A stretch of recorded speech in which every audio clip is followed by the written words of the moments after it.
5장 1절부터 3절까지 짧기 때문에 함께 보겠습니다. 형제들아, 때와 시기에 관하여는 너희에게 쓸 것이 없음은 주의 날이 밤에 도둑같이 이를 줄을 너희 자신이 자세히 알기 때문이라. 그들이 평안하다 안전하다 할 때에 임신한 여자에게 해산의 고통이 이룬 것 같이 멸망이 갑자기 그들에게 이르리니 결코 피하지 못하리라. 아멘. 네, 보겠습니다. 여기 보면 사도 바울은 성도들에게 이제 주의 날, 심판의 날, 재림의 날이 언제인가 하는 그런 때와 시기에 관해서는 뭐라고 합니까? 쓸 것이 없다. 왜? 성도들이 이미 자세히 알고 있다고 말합니다. 어떤 내용을 알고 있습니까? 성도들이. 그 내용은 이겁니다. 주의 날이 언제 온다? 밤에 도둑같이 이른다라는 것을 성도들이 이미 자세하게 알고 있다는 거죠. 성도들이 자세하게 알고 있는 것을 어떻게 아냐, 사도 바울이. 이것은 이제 이전에 사도 바울이 데살로니가 지역에 있을 때 다 충분히 가르치고 배우는 시간이 있었을 것이다. 이렇게 보면 되겠죠. 그러면 성도들이 얼마나 잘 알고 있었길래 사도 바울이 성도들에게 너희가 자세히 알고 있다. 그래서 더 이상 쓸 것이 없다 말하느냐. 사실 지금 사도 바울이 데살로니가 전서를 기록하고 있을 당시에 이제 데살로니가 전서는 신약에서도 굉장히 초기에 쓰인 성경입니다. 그래서 우리가 이제 말세에 대한 대표적인 기록이라고 여기는 책이 있죠. 요한계시록이 있는데 요한계시록은 이 당시에 작성이 되지 않았습니다. 데살로니가 전서가 쓰여질 당시에. 요한계시록은 데살로니가 전서가 기록되고 나서 정확하게 알기는 어렵지만 대략 40년 정도 후에 기록된 것으로 지금 알려져 있습니다. 그런데 사도 바울은 성도들에게 뭐라고 합니까? 이 때와 시기에 관해서 너희가 이미 자세히 알고 있고 더 이상 너희들에게 쓸 것이 없다라고 말하는 것입니다. 이러한 성도들을 향한 사도 바울의 권면은 오늘날 우리 성도들이 가지는 일반적인 태도와는 많이 다른 모습을 보여줍니다. 일단 우리는 이제 요한계시록을 이제 마지막 날에 대한 주의 날에 대한 때와 시기에 관한 책이라고들 이해하는 경우가 많은데 사실 본문을 보면 적용하면 어떻게 됩니까? 그렇지가 않다는 거죠. 데살로니가 전서의 성도들이 알고 있는 만큼만 알아도 더 이상 배우고 더 이상 가르치고 배울 필요가 없다. 예. 이미 자세히 충분하게 알고 있다고 말할 수 있다는 겁니다. 그러면 요한계시록은 뭐냐? 그건 이제 좀 뒤에 가서 흐름에 맞춰서 설명을 드릴 거고요. 그래서 사도 바울이 뭐라고 합니까? 너희들이 이미 자세히 알고 있고 너희에게 쓸 것이 없다. 이러한 성도들을 향한 사도 바울의 권면은 오늘날 우리 성도들이 가지는 일반적인 태도와 많이 다른 모습을 보여줍니다. 교회 다니는 우리 성도분들 사이에서는 일반적으로 하나님 말씀대로 살려면 어떻게 살아야 하나, 이럴 땐 어떻게 하나님 말씀대로 살까, 저럴 땐 어떻게 할까, 그런 구체적인 방법들보다도 뭐에 더 관심이 많습니까? 사실 말세에 대해서, 종말에 대해서 훨씬 더 많이 궁금해하고 알고 싶어하죠. 성경에 나와 있는 하나님 말씀대로 살려면 어떻게 해야 되냐라는 거는 내가 막 직접 찾아보고 막 그러지는 않아요. 이제 듣고 배우면 좀 이렇게 참고하고 하지만 우리가 어때요? 말세에 대해서, 종말에 대해서는 성경에서 말하고 있지 않은 것들도 막 밖에서 찾아보죠. 그러니까 막 베리칩 이런 것들이 유행하는 겁니다. 그죠? 관심사가 이쪽에 훨씬 더 쏠려 있다는 거예요. 훨씬 더 많이 비중이 크죠. 상황이 그렇다 보니까 이단들이 기독교인들에게 접근할 때도 뭘 건드려요? 요한계시록 본문들을 건드리는 겁니다. 왜냐? 그걸 좋아하는 걸 알기 때문이죠. 실제 목회 현장에서도 어떻습니까? 교회에서도 이단들뿐만 아니라 요한계시록은 다른 성경들에 비해서 훨씬 더 어렵습니다. 연구하고 가르치고 배우기가 어려워요. 그리고 실제 연구 자료나 해석된 자료들도 잘 없습니다. 그럼에도 불구하고 다른 본문들보다 훨씬 더 자주 설교되어지는 경향을 보입니다. 교회 안에서도 그렇다는 거예요. 왜 자주 설교되어집니까? 성도들이 원하고 또 목회자들이 또 가르치고 싶어 한다는 거죠. 자료가 없고 해석이 안 돼 있음에도 불구하고 그렇다는 겁니다. 다른 성경들보다 비교적. 그리고 이제 우리는 이전에 봤던 성경 본문들의 근거에서 이제는 알 수가 있습니다. 이전까지 몰라서 어쩔 수 없지만 이런 태도들이 어떻다? 문제가 있는 것이다 라고 우리가 확인할 수 있는 것이죠. 요한계시록에 대한 지나치게 큰 비중. 요한계시록이 중요하지 않다는 건 아닙니다. 중요하지만 다른 이제 각각에게 알맞은 관심을 두고 모든 것을 적당히 균형 있게 배워야 되는데 극단적으로 치우쳐져 있다는 거예요. 성경에 대해 가르치고 배우는 일은 우리가 전에 봤죠. 어떤 작용을 해야 됩니까? 덕이 돼야 된다고 했습니다. 덕이 된다는 것이 뭐냐에 대해서는 그때 막 자세하게 설명을 했었죠. 구체적으로 삶의 지침이 되어야 된다고 했습니다. 그리고 또 올바른 지식이어야 된다. 정확하고 근거가 있어야 되고 이런 얘기를 했었습니다. 본문에 나왔었어요. 그 내용이 명확하고 구체적이고 실제 적용할 수 있고 교훈이 되고 쓸모가 있어야 된다. 하지만 사람의 성품이 변하는 그런 면모가 있어야 되는 겁니다. 하지만 너무나 많은 사람들이 말세에 대해서 지나치게 극단적인 호기심을 가지고 있기 때문에 요한계시록에 대해서는 뭡니까? 실제로 그 배우고 가르치는 과정에서 딱히 교훈이 없어도 지금 내 인생에 뭔가 내 성품의 변화를 가져오지 못해도 그 설명이 충분하지 않고 근거가 충분하지 않아도 덕이 되지 않아도 올바른 지식이 아니어도 가르치고 배우려고 하고 실제 귀 기울여서 잘 듣는다는 겁니다. 심지어 알려주지 않는 것도 막 찾아보고 그런 사람들이 많은 거죠. 그러니까 가르치는 입장에서도 어쩔 수 없이 이렇게 되는 겁니다. 같은 흐름으로 가는 거예요. 충분히 준비되지 않은 상태에서도 심지어는 다른 성경을 가르치는 것도 어려워하는데 그럼에도 계시록을 자꾸 들여다보고 가르치고 설교하고 또 듣고 배우기를 서로 간에 즐겨 한다는 거죠. 치우쳐져 있다는 겁니다. 그러면 데살로니가의 성도들이 우리보다 특별히 더 많은 지식을 가진 게 아니라고 했습니다. 요한계시록도 없었다라고. 심지어 우리보다도 지식이 더 적었는데도 사도 바울은 뭐라고 합니까? 이미 자세히 알고 있다, 충분하다, 배우고 가르칠 게 더 이상 없다. 그런 필요가 없다. 왜 이렇게 말하는 것인가? 그리고 말세에 대한 지식이 충분한가 충분하지 않은가 하는 문제에 대해서 사도 바울이 말하는 내용과 이 시대 우리 성도들이 스스로 체감하는 내용에 왜 이렇게 큰 차이가 있는 것인가? 우리가 이런 것들을 좀 생각해 봤으면 좋겠습니다. 사도 바울은 벌써 데살로니가 성도들한테 충분하다고 그러는데 우리는 어때요? 너무 막 알고 싶은 게 많고 궁금한 게 많고 막 호기심이 끝도 없고 그렇다는 거죠. 왜 이런 차이가 있냐는 거예요. 그리고 우리는 왜 이렇게 다른 성경보다도 자꾸 말세에 대해서 자꾸만 궁금해하는 것인가? 사도 바울의 성경 이해와 그래서 결론적으로 사도 바울의 성경 이해와 우리의 성경 이해 사이에는 성경에 대한 접근 방식에 어떤 차이가 있다는 겁니다. 그래서 우리가 이 차이점에 대해서 한번 생각해 봤으면 좋겠습니다. 사도 바울이 데살로니가의 성도들에게 지금 우리가 가진 성경에는 나와 있지 않은 데살로니가 지역에서 성도들과 함께 있을 때 우리가 신약 성경을 통해 읽을 수 없는 여기에 나와 있지 않은 우리 성도들의 신앙생활에 매우 유익하고 구체적인 내용들을 풍성하게 가르쳤을 것이라고 생각하지는 않습니다.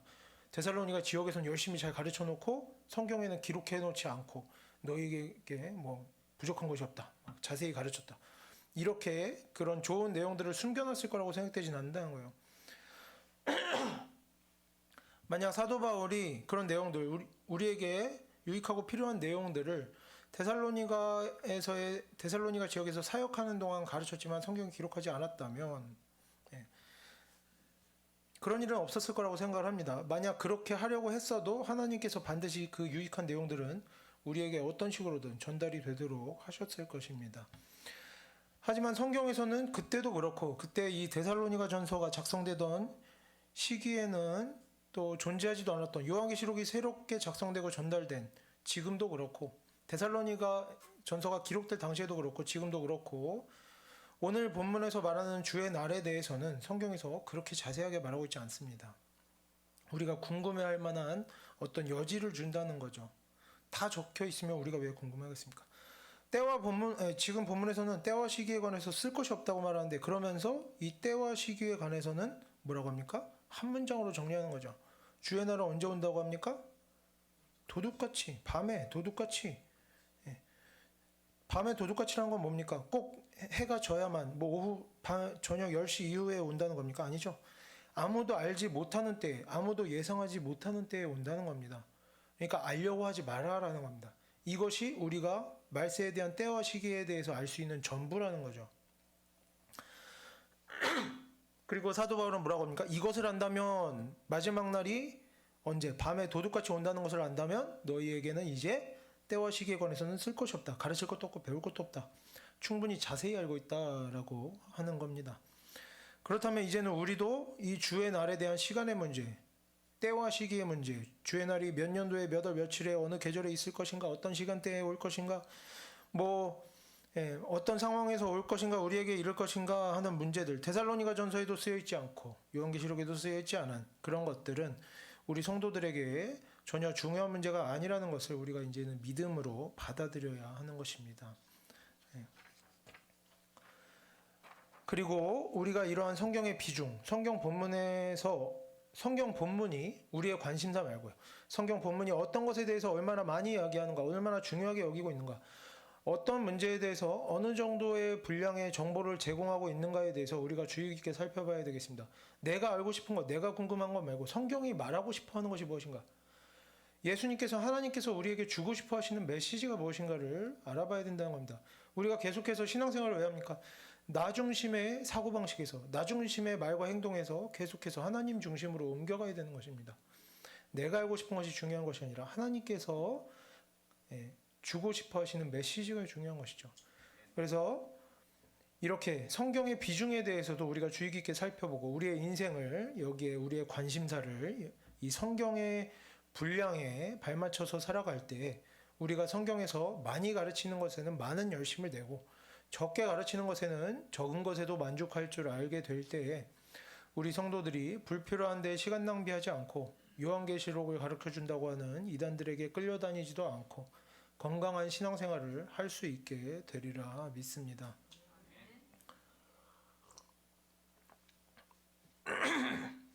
그러면 왜 많은 사람들이 성경에서 너무나 중요하게 여기고 그래서 끊임없이 반복해서 설명하는 어떻게 살아야 하는가 하는 문제들, 무엇을 해라, 무엇을 하지 말라 엄청나게 나오죠. 계속 나옵니다. 끊임없이. 근데 너무나 많은 사람들이 왜 이런 문제, 어떻게 살아야 되느냐 하는 문제들보다 주의 날, 마지막 날, 심판의 날에 더 많은 관심을 가지느냐, 이 문제와 비슷한 경우를 우리가 지금 현실에서 좀 유출을 해볼 수가 있습니다. 예를 들면 뭐 피해자와 가해자가 있다고 해보겠습니다. 어떤 민사소송 그런 게 아닙니다. 뭐 누가 얼마를 받냐 못 받냐, 뭐 돈을 얼마나 누가 더 이익을 보냐 마냐 하는 이런 민사의 문제가 아니라 심각한 뭐 형사 사건의 경우로 생각을 해보겠습니다. 예를 들어서 예시를 만들어 보는 겁니다. 살인 사건이 있다고 해보겠습니다. 피해자와 가해자가 명백합니다. 가해자가 변호사를 선임했지만 사실 가망은 없습니다. 변호사도 이제 가망이 없다는 것을 알기 때문에 열심 내지 않아요. 왜? 증거도 분명하고 죄질도 너무나 안 좋습니다. 실수나 뭔가 이제 보복성도 아니고 그냥 잔인하고 폭력적이고 이기적인 그런 살인 사건인 겁니다. 아주 가망이 없는 경우죠. 이런 경우에 피해자는 어떻습니까? 그 살인자에게 죽임을 당한 그 피해자의 뭐 가족들, 주변 사람들은 재판하고 판결이 있는 날이 언제인가를 막 걱정하고 날짜가 언제 나오나 하루하루 따져보고 재판 자체에 대해서 온갖 문제들을 신경 쓰고 스트레스 받고 하지 않습니다. 다만 바라는 건 뭡니까? 언제 판결이 이루어지나가 중요한 게 아니라 올바르게 내려지기를 바라는 겁니다. 빨리 내려지면 좋겠지만 올바르게 판결이 내려지길 바라고 죄에 대해 합당한 심판이 내려지길 바랍니다. 재판의 시작부터 끝까지가 그 과정이 아무 문제 없이 원활하게 진행되기만 바랄 뿐이죠. 과정이 중요한 겁니다. 언제 어떻게 이루어지냐, 뭐 그런 상황, 뭐 이런 것들이 중요한 게 아니죠. 그 재판의 날을 두려워하고 조금이라도 어떻게든 그 날을 대비하려고 하고 당하는 형벌을 조금이라도 줄여보려고 애써야 이리저리 뛰어다니면서 애쓰는 쪽은 어디입니까? 가해자 쪽이죠. 자신이 지은 죄를 스스로 알고 그것 때문에 당해야 되는 형벌과 고통이 예상이 되는 겁니다. 그래서 재판의 날이 두려운 것이고 그것을 끊임없이 대비하려고 노력하고 이런저런 방법 써보고 계속해서 노력하게 되는 겁니다. 아무것도 할 수 없다는 것을 알아도 그래도 뭐라도 해보려고 계속해서 찾아보고 궁금해하는 것이죠. 주의 나라가 대한 문제도 마찬가지라는 겁니다. 성경은 뭐에 대해 주로 이야기합니까? 성도란 어떻게 살아야 하는가에 대해서 설명하는 일에 성경에 사실 모든 분량을 사용하고 있습니다. 마지막 날에 대해서는 그렇게 많은 정보를 우리에게 주지 않고 있어요. 왜냐? 어떤 것이 더 중요하냐는 거예요. 성경에 기록된 대로 하나님의 말씀대로 사는 순종하는 사람들에게는 사실 그렇게 많은 정보가 필요하지 않다는 거죠. 마지막 날에 대해서. 하나님의 말씀대로 성경에 기록된 대로 순종하며 살고 있다면 분노하지 않고 자랑하지 않고 또 데살로니가 전서에 어떤 교훈들이 나와 있었습니까? 우리가 모든 뭐 선행과 범죄하는 것들을 다 읊어볼 수는 없으니까. 데살로니가 전서에 어떤 교훈들이 있었습니까? 다른 사람의 일에 참견하지 마라. 다른 사람을 존귀하게 여기라. 세상 욕심을 버리라. 자기 부족함을 알아라. 자기 죄에서 돌이켜라. 예. 하나님을 이렇게 알아가라. 그 지식을 계속해서 쌓아가라. 이런 내용들이 나왔습니다. 이런 것들을 위해 애쓰는 사람들은 주의 날이 몇 년, 몇 월, 며칠 있을지, 내일 올지, 천년 뒤에 올지는 별로 중요하지 않은 겁니다. 왜? 그 과정이 지금 완벽하기 때문이죠. 다 준비가 돼 있는 겁니다. 하나님 말씀대로 사는 성도는 내일 오든 천년 뒤에 오든 마지막 날이 언제 오든 계속해서 하나님의 말씀대로 그냥 살아가는 겁니다. 그것이 언제라고 알게 됐다고 별 차이는 없는 거예요. 그게 중요한 게 아니니까. 하나님의 말씀대로 사는 성도가 주의 날이 언제인지 알든 모르든 그날에는 반드시 승리와 회복과 구원이 있을 것이기 때문이죠. 따로 준비할 게 없는 겁니다. 그날이 언제인지가 중요한 게 아닌 거예요. 하지만 어떤 사람들에게는 중요합니까? 어떤 사람들이 궁금해합니까? 주의 날이 올 것임을 알면서도 하나님의 말씀대로 애쓰기는 싫은 사람들. 성경에서 분노하지 말라, 자랑하지 마라, 참견하지 마라 아무리 말해도 내가 하고 싶은 말을 하고야 마는 사람들, 분노를 쏟아내고야 마는 사람들, 자랑을 하고야 마는 사람들, 이런 사람들은 궁금한 겁니다. 주의 날이 언제 올까? 언제부터 내가 회개하면 될까? 이런 거죠. 그날이 몇 년, 몇 월, 며칠인지, 계절이 어떨지, 시간이 어떨지 궁금한 겁니다. 어떤 사건들이 어떤 순서대로 올까? 이것이 매우 중요한 겁니다. 내가 미리 알아야 준비하기 때문에. 왜냐하면 조금이라도 더 알아야, 정확히 알아야 내가 거기에 대해서 대비를 하지 않을까. 걱정하는 거죠. 왜냐? 지금 전혀 준비가 되어 있지 않기 때문입니다. 뭔가 이런 나라도 그때 가서라도 뭔가 하지 않은, 하나님의 말씀대로 살지 않고 있는 나라도 뭔가 비집고 들어갈 틈이 있지 않을까. 이것이 너무나 중요하기 때문에 계속해서 관심을 가질 수밖에 없는 겁니다. 하지만 결국에 관심을 가진다고 답이 있는 것은 아닙니다. 자기를 부인하고 말과 행동에 있어서 이런저런 욕심들을 떠나보내고 우리가 성경을 듣고 배우고 하나님을 알아가고 하나님 말씀에 순종하며 사는 인생에게는 결국에 그날이 언제 오든 구원이 있을 것이고 하나님의 말씀과 상관없이 살아가는 인생에는 그날이 언제건 간에 심판이 있는 것입니다. 그래서 사도 바울도 쓸 것이 없다. 그날은 밤에 도둑같이 오는 것이다. 그리고 이 정도면 우리가 배우고 가르칠 게 없다. 이미 자세히 알고 있다라고 하는 겁니다. 실제로 그렇다는 거죠. 그리고 이제 우리가 데살로니가전서 5장 본문을 쭉 볼 건데 오늘 다는 못 보지만 쭉 볼 건데 5장 내용이 바로 이런 내용입니다. 순종하는 자에게는 그날은 어떤 날이다? 구원의 날이다. 두려워할 게 없다. 걱정할 게 없다라는 겁니다. 그리고 계시록을 아무리 자세하게 공부해봐야 그 내용도 마찬가지입니다. 모든 성경은 결국에 뭐라고 했습니까? 덕이 되는 것이다 라고 했습니다. 모든 성경은 덕이 되는 내용으로 가득한 겁니다. 마침 지난주 본문에 나왔기 때문에 조금 참고를 해볼 수가 있겠습니다. 공중재림과 휴거에 대한 내용이 나왔지만 그게 마지막 날이 뭐 몇 날 며칠이고 어떤 시간에 오고 이런 내용입니까? 아니죠. 우리가 지난주에도 얘기했습니다. 우리가 공중으로 올라가느냐 마느냐, 언제 얼마나 높이 올라갔다가 또 언제 내려오느냐, 공중에서 얼마나 대기하느냐, 이런 건 중요한 게 아니라고 했어요. 중요한 건 뭡니까? 왜 공중재림에 대해서 이야기해요? 예수 그리스도께서 주인 되심을 보여주고자 그런 이제 모습을 이렇게 설명을 해줬다는 겁니다. 그게 중요하다는 거예요. 예수 그리스도의 주인 되심이 중요하다는 거지. 우리가 올라가느냐 마느냐가 중요한 게 아니라는 거예요. 그래서 우리가 정말 진정으로 예수 그리스도를 주인으로 알고 종된 자로서 올바른 태도로 우리가 겸손한 태도로 내 시선, 내 관심사, 내가 원하는 것을 하는 것이 아니라 하나님께서 원하시는 내용에 순종하는 태도로 예수 그리스도를 주인으로 섬기면서 사는 것이 중요하다는 것입니다.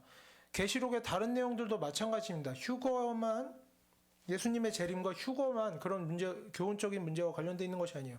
모든 성경은 이제 덕이 되는 것이고 계시록 전체도 마찬가지입니다. 공중재림뿐만 아니라 이것저것 더 신기하고 놀라운 내용들이 많이 나오지만 결국에 모든 내용들은 아무리 복잡해 보여도 여러 가지 비유와 상징 때문에 메시지가 좀 바로 알아보기 어렵긴 해도 결국에 그 내용 해석하고 적용하고 해보면 무슨 뜻일 것이다. 다 해보지 않아도 예상할 수 있는 거죠. 해석해보면 주의 날이 몇 날 며칠 몇 시에 있다. 뭐 여름인가 겨울인가 낮인가 밤인가 이런 사건의 순서가 어떠냐. 뭐 특별한 신호가 있느냐 없느냐 이런 게 핵심이 아니라는 겁니다. 계시록의 핵심도 뭐다? 계시록에서 말하는 것도 결국 뭡니까? 사도 요한이 소아시아의 7교회들에게 그들이 각각 처한 상황에서 어떻게 살아야 되느냐, 어떻게 사는 것이 하나님의 말씀대로 사는 것이에 대한 내용을 써놓은 겁니다. 성도들에게 덕이 되는 내용을 기록해 놨다는 것이죠. 그래서 계시록을 읽다 보면 마지막 장에 결국 이런 내용이 나옵니다. 22장 11절 12절을 함께 읽어보겠습니다. 불의를 행하는 자는 그대로 불의를 행하고 더러운 자는 그대로 더럽고 의로운 자는 그대로 의를 행하고 거룩한 자는 그대로 거룩하게 하라. 보라, 내가 속히 오리니 내가 줄 상이 내게 있어 각 사람에게 그가 행한 대로 갚아주리라. 계시록은 꿈과 환상과 상징과 비유와 이런저런 이해하기 어려운 내용이 많이 나오지만 결국에 계시록 전체를 다 이제 계시록 전체를 마무리하는 기록을 보면 뭐라고 나옵니까? 계시록이 말하고자 하는 게 뭐다? 뭐 이런 상징은 어떤 의미고 이런 환상은 어떤 의미고 이게 중요한 게 아니라는 거죠. 계시록은 마지막 날의 마지막 심판의 날이 언제인지 알고 거기에 대해서 뭐 하나님의 말씀대로 사는 그 준비 말고 다른 어떤 뭐 특별한 준비를 해야 되고 뭐 꿈과 환상과 뭐 상징과 비유에 대해 뭐 지식을 갖춰야 되고 어떤 뭐 비밀을 풀어내야 되고 그것을 막 깨닫는 자에게 상이 있고 이런 말을 하지 않는다는 겁니다. 22장에 그런 말은 없어요.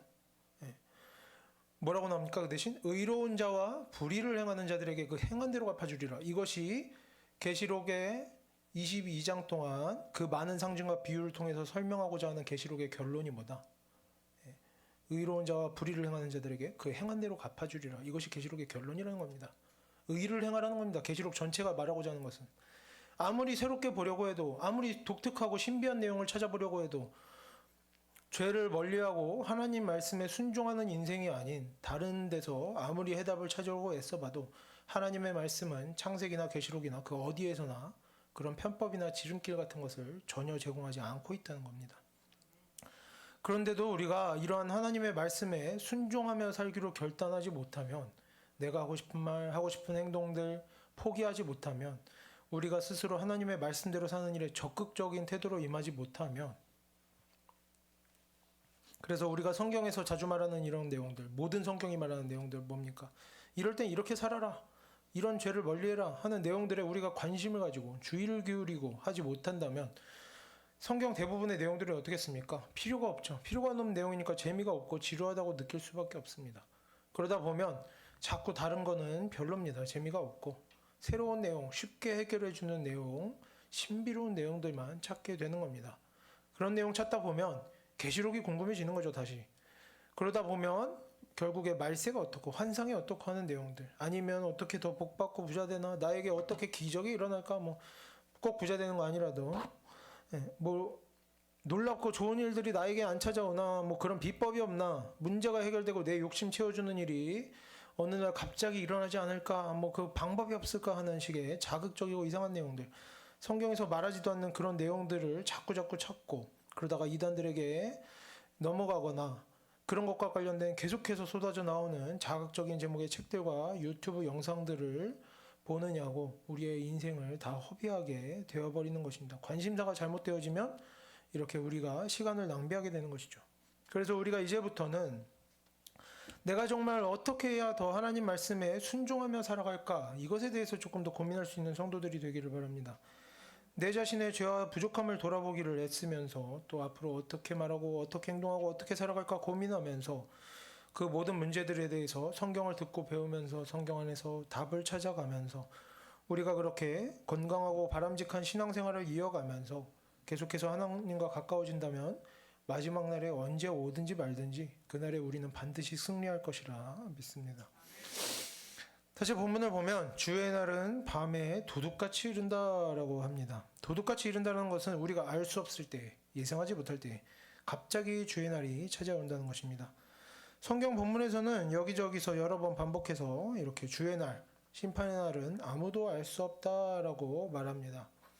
근데 또 다른 성경 본문들을 보면 이런 내용들이 나옵니다. 징조가 있다. 해와 달과 별들의 징조가 있을 것이다. 사람들이 배도하는 때, 사람들이 자기를 사랑하고 돈을 사랑할 때, 천국 복음이 온 세상에 전파될 때, 불법이 성할 때, 거짓 그리스도들과 거짓 선지자들이 미혹할 때, 이런 일이 있을 때 심판의 날이 있을 것이다. 이런 어떤 심판의 날을 알려주는 것 같은 내용들이 또 나옵니다.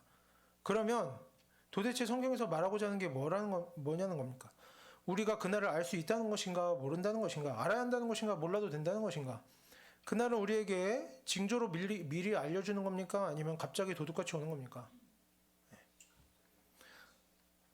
이것은 우리가 이렇게 이해했으면 좋겠습니다. 일단 성경에서 말하는 대로 하나님께서는 사람에게 내일 일을 알 수 없게 하셨습니다. 그리고 그 마지막 날은 갑자기 예상하지 못하던 때에 찾아올 것입니다. 심지어 예수님께서도 뭐라고 하십니까? 그날은 하나님 아버지만이 아신다 이렇게 하셨죠. 하지만 징조는 신약 시대 때도 그리고 지금도 계속해서 나타나고 있습니다. 이 징조들은 심판의 날이 언제인지 그 날짜를 알려주는 용도가 아니라는 것이죠. 이제 배도하는 일이 일어났다. 2000년 전에도 배도하는 일은 있었습니다. 3000년, 4000년, 5000년 전에도 있었어요. 심판의 날이 언제인지를 알려주는 용도가 아닙니다. 징조는 징조가 맞지만 그런 용도가 아니에요. 그럼 이 징조들의 용도는 뭐냐? 이 징조들은 무엇을 의미하느냐? 성경에서 말하는 것은 언제인지 알려주겠다라고 하지 않습니다. 징조들을 보면서 결국에 이야기하는 게 뭐냐? 심판의 날을 잊지 말아라. 긴장감을 가지라. 결국에 뭐라고 합니까? 항상 깨어 있어라 라고 하는 거죠. 징조를 보면 우리는 그것을 보고 우리가 무엇을 얻어야 됩니까? 주의 날이 가까웠네가 아니라 항상 깨어 있어야 되겠다. 주의 날이 언제 올지 모른다. 항상 깨어 있어야 된다. 이것을 알아야 된다는 겁니다. 이것이 징조의 목적이라는 거죠. 하나님의 말씀대로 살도록 책찍질하는 것이 이 징조의 목적입니다. 결국에 이 징조들은 그래서 뭡니까? 또 우리에게 덕이 되는 것이죠. 우리의 성품이 변화되어지도록 우리를 채찍질하는 겁니다.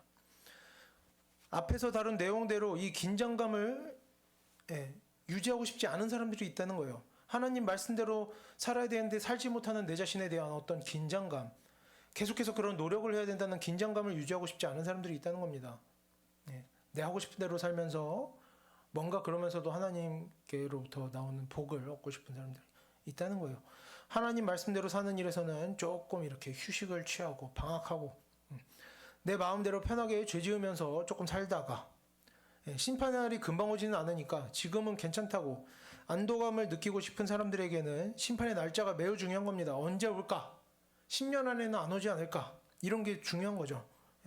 몇 월 며칠이냐 얼마나 남았느냐가 매우 중요합니다. 하지만 데살로니가 전서 뒷부분에서도 나오는 내용이지만 하나님 말씀에 순종하면서 사는 사람들, 하나님 말씀에 순종하면서 사는 일을 이렇게 기뻐하고 즐거워하는 사람들에게는 심판의 날이 언제 오는지는 중요하지 않다는 겁니다. 뒤에 나옵니다. 자세한 거는 이제 뒤에 본문이 나오면 그때 보고. 왜 중요하지 않습니까?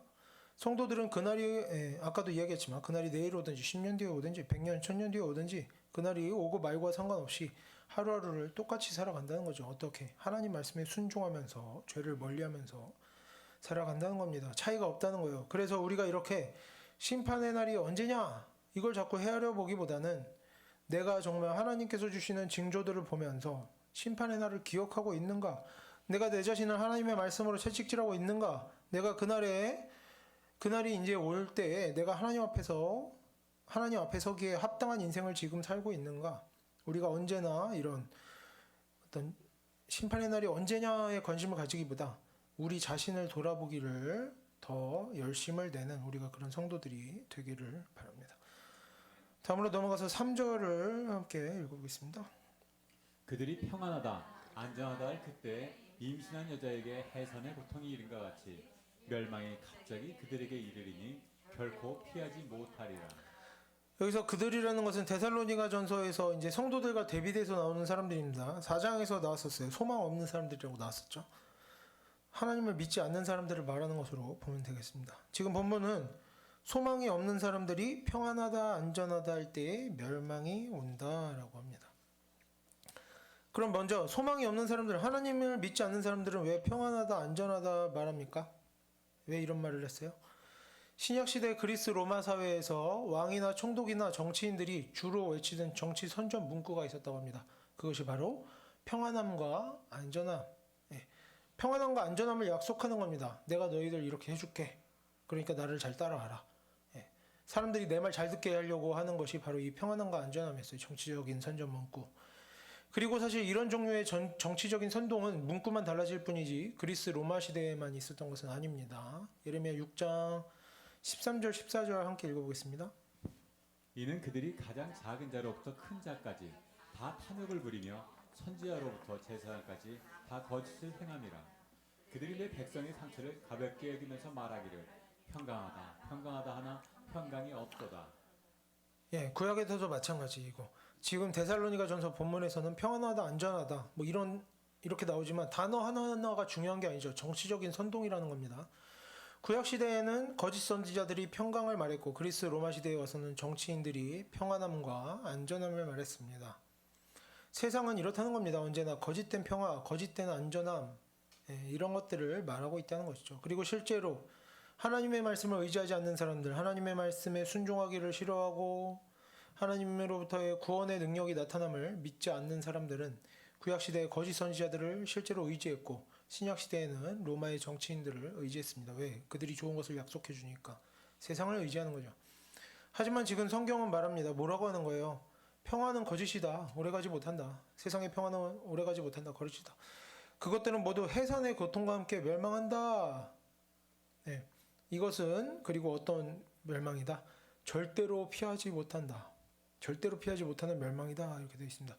여기서 이제 그냥 고통이 아니라 해산의 고통이라고 나오는데 해산의 고통에 대해서는 조금 이제 자세하게 보려면 이제 지나치게 좀 복잡한 면이 있고 좀 간단하게만 보겠습니다. 그래서 성경 안에서 해산의 고통이라는 표현은 결국에 각각 맥락에 따라 다양한 의미가 이제 주어지는데 여기 본문에서는 본문에 나오는 새로운 뜻을 찾아볼 필요는 없습니다. 3절 뒤쪽에 나오는 해설 그대로 가면 돼요. 해산의 고통이 뭐냐? 그들에게 이르리니 결코 피하지 못하리라.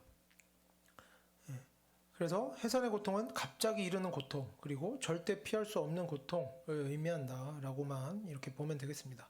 강조하려고 이런 표현을 썼다라고 이해하면 되겠고요. 그래서 지금 본문은 데살로니가의 성도들이 박해받는 상황, 하나님을 믿는 믿음 때문에 어려운 일을 당하는 상황에서 마지막 날에는 하나님께서 악한 자들을 반드시 심판하실 것이다. 그들이 너희들을 괴롭히면서 성도들을 괴롭히면서 평화와 안전을 말하면서 실제로 그들은 평화롭고 안전하게 살고 있지만 결국에 그들은 갑자기 고통받고 피할 수 없는 멸망에 이르게 될 것이다. 이런 위로의 표현으로 볼 수가 있는 것이죠.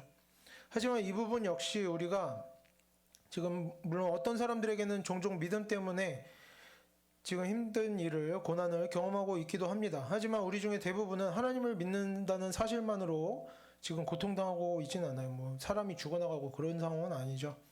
그래서 우리가 지금 본문을 통해서는 적용할 점을 조금 더 찾아봤으면 좋겠습니다. 좀 이런 데서도 적용할 걸 찾아보려면 깊이가 필요하겠죠. 그래서 세상에서 말하는 평안함과 안전함에 대해서 우리가 좀 생각해 볼 수 있었으면 좋겠습니다. 구약시대나 신약시대뿐만 아니라 지금도 마찬가지입니다. 지금도 사람의 본성은 변하지 않았고 세상은 우리에게 여전히 똑같은 미끼들을 가지고 평안함, 안전함, 풍족함, 행복, 자아실현 이런 것들을 약속합니다. 뭐 광고나 그런 거에 주로 말하는 게 저기죠. 조금이라도 내가 이익을 얻고 내 몸 편하려고 내 기분 좋으려고 나 잘 되려고 희생 없이 양보 없이 이기적으로 사는 것. 내 하고 싶은 대로 다 하고 싶은 말 다 쏟아내고 그 다음에야 내가 하고 싶은 거 다 해소한 후에야 좋은 사람인 것처럼 다른 사람 말도 좀 이해하는 척 들어도 주고 뭐 도움이 필요한 사람 내가 뭐 할 거 다 하고 시간 남으면 도와주기도 하고 하면서 내 자아 실현하면서 그렇게 내 이기적으로 할 거 다 하면서 내 자신을 높이려고 하고 과시하고 자랑하고 뭐 다른 사람을 조롱하고 비판하고 깎아내리고 분노를 쏟아내고 감정 다 쏟아내고 참견하고 하고 싶은 말 다 내뱉고 이런 것들이 우리에게 즐거움을 주는 것이죠. 마음의 평안함을 주고 마음의 풍족함을 주고 행복을 줄 것이라고 말하는 겁니다. 하고 싶은 대로 살아라 하는 거죠. 그것이 행복이다 막 이렇게 말하는 겁니다. 계속해서 이런 것들의 유혹을 느끼고 실제로 이런 일들을 통해서 사람들은 잠시 동안 즐거움과 행복과 마음의 평안을 느끼기도 합니다. 해보면 실제로 뭐 즐거움이 있기도 한 거예요. 내가 저 사람보다 더 이득받다. 내가 뭐 말싸움 이겼다. 내가 분노하니까 막 쫄더라. 뭐 내가 더 인정받았다. 내가 저 사람보다 더 높아졌다. 내가 막 내 권위가 있다. 막 내가 하고 싶은 대로 했다. 내가 하고 싶은 말 하고 막 하고 싶은 행동 마음대로 했다.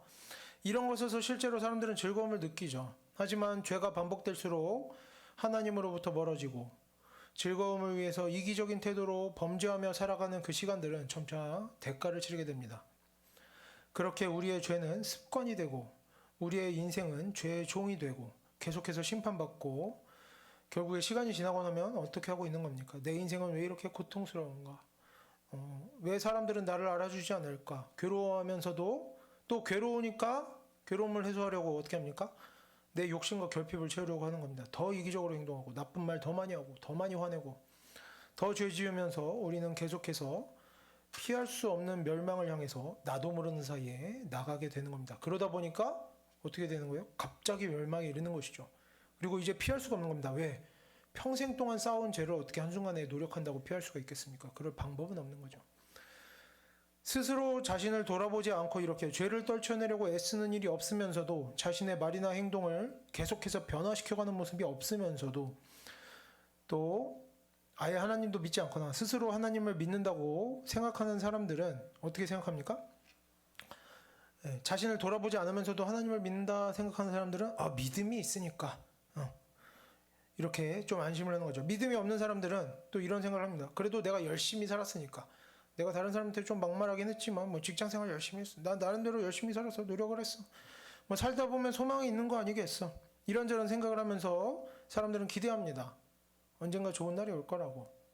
내가 내 악한 습관들, 악한 말들, 악한 행동들 딱히 버리지 않아도 언젠가 뭔가 나아질 거라는 어떤 식의 해결이 될 거라는 막연한 기대를 품고 살아갑니다. 하지만 오늘 본문에서는 분명하게 말하는 거죠.